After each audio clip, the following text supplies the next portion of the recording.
Donald Trump has made a gushing show of friendship to the French leader, Emmanuel Macron, saying the two countries had an unbreakable bond, pledging to draw up the roadmap for post-conflict Syria, and asserting that the two leaders could work together despite clear differences on climate change. But when he appeared alongside Macron under the golden chandeliers of the Élysée Palace after 2 hours of talks about Syria, Iraq and counter-terrorism, Trump immediately faced fresh questions over allegations that his family sought to collude with Russia to win the 2016 U.S. election. Trump publicly defends Trump Jr. Most people would have taken that meeting. Read more. He swiftly defended his son over accusations he had met a Russian lawyer during the U.S. presidential campaign, describing Donald Trump Jr. as a wonderful young man, and saying, most people would have taken that meeting.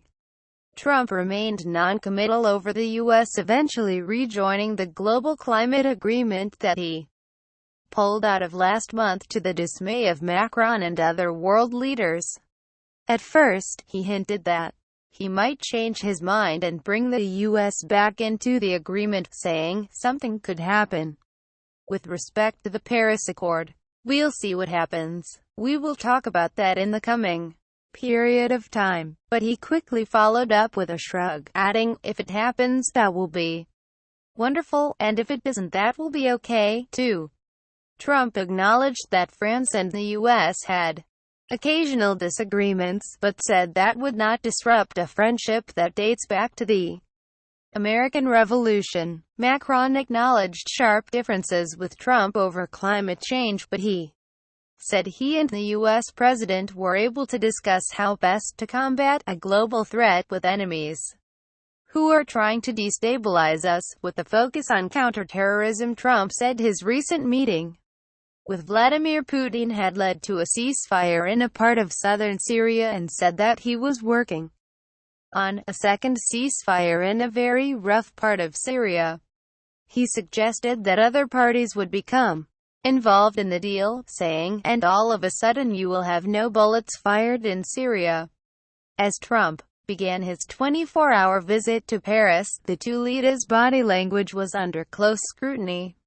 Macron chose to move on from the aggressive handshake he offered the U.S. leader at their initial meeting in May, instead styling himself as Trump's new, straight-talking, best friend on the international stage. The invitation to the U.S. president to attend this year's Bastille Day celebrations was in the pipeline long before both Macron and Trump's election, because 2017 marks the 100th anniversary of the entry by the U.S. into the First World War. Play video 024. Donald Trump tells Brigitte Macron she's in good shape. Video. The Trumps were greeted with great military pomp by the Macrons at the vast military complex at Les Invalides, built by the son King Louis XIV, where Trump joined the French leader in inspecting the troops. This appeared to flatter the U.S. president, who has described himself as a big military person, fond of army parades. He patted Macron on the back several times, and during a number of handshakes both men were measured, not repeating their earlier white-knuckled standoff in Brussels. But when Trump took the hand of Brigitte Macron for the first time, he pulled it firmly towards himself and awkwardly did not let go for some time.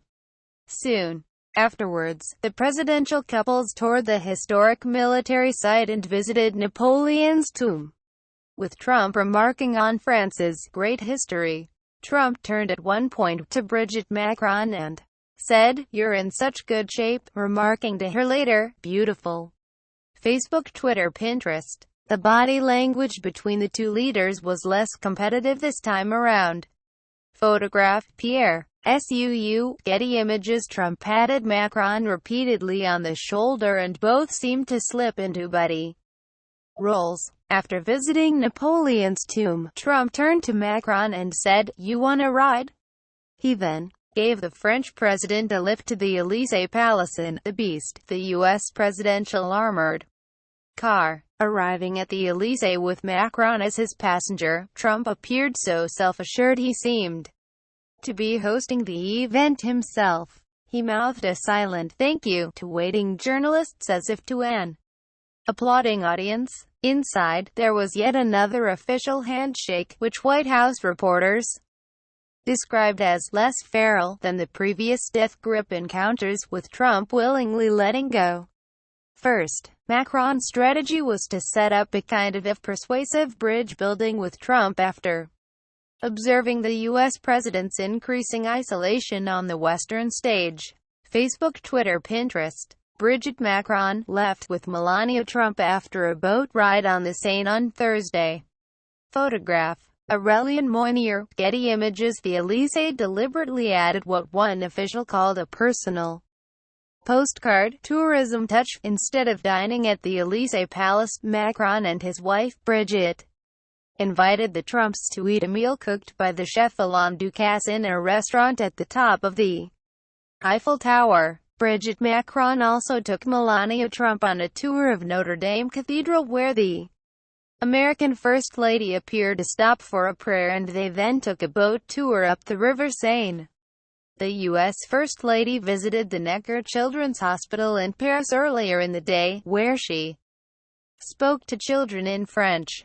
For the Macrons, it was a deliberate attempt to show the French capital was still welcoming, after Trump told the rally that Paris is no longer Paris, following a string of terrorist attacks. Facebook, Twitter, Pinterest. The political couples enjoy supper in the Jules Verne restaurant in the Eiffel Tower. Photograph. Salobe, AFP. Getty Images. Trump was asked by journalists about his previous comment on France being overrun with terrorists and being not fit to visit. Trump said Paris is going to be just fine, mostly because France now has a great and tough president.